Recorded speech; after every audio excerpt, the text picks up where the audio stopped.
The holiday of Purim is often perceived as a joyful, even light-hearted holiday, a day of costumes and feasting and celebration.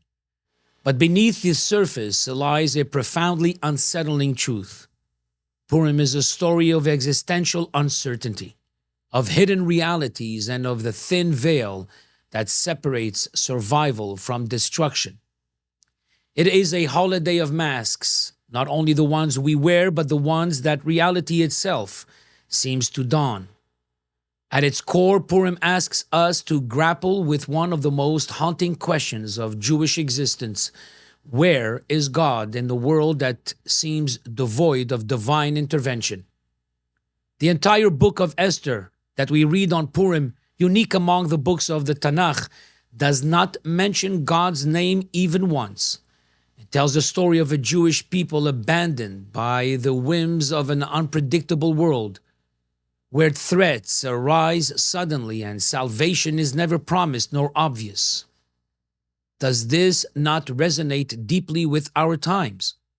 In an era when anti-Semitism resurfaces in new guises, when history seems to repeat itself in terrifying ways, when the very foundations of what we believed to be stable begin to shake, Purim feels eerily relevant.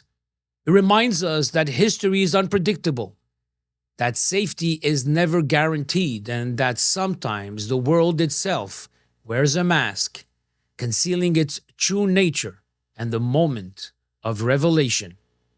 And yet, the Megillah, the reading of the book of Esther, and its ending is not a triumphant restoration of the past. The Jews survive, but they remain in exile. The threats may have passed for now, but the underlying instability of their existence remains. In many ways, the story does not truly end, just as the Jewish history itself is an ongoing struggle to navigate an uncertain world. And perhaps the most paradoxical lesson of Purim is its command to rejoice. How is this possible? How can we celebrate in a world that so often feels cruel and uncertain? The answer lies in a radical embrace of life's unpredictability. Purim teaches us that joy is not the result of certainty or security. It is an act of defiance against despair. It is the recognition that even in a world where evil can rise and fall overnight, where God's presence is hidden, and where safety is never assured, we still live, we still love, and we still celebrate.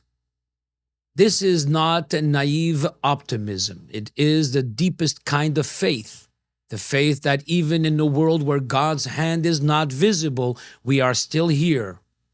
And that itself is reason enough to rejoice.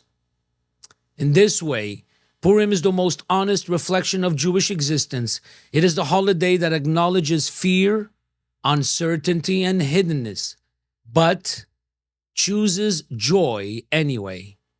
And in a time like ours, when the world feels increasingly unstable, perhaps Purim is the lesson that is exactly what we need.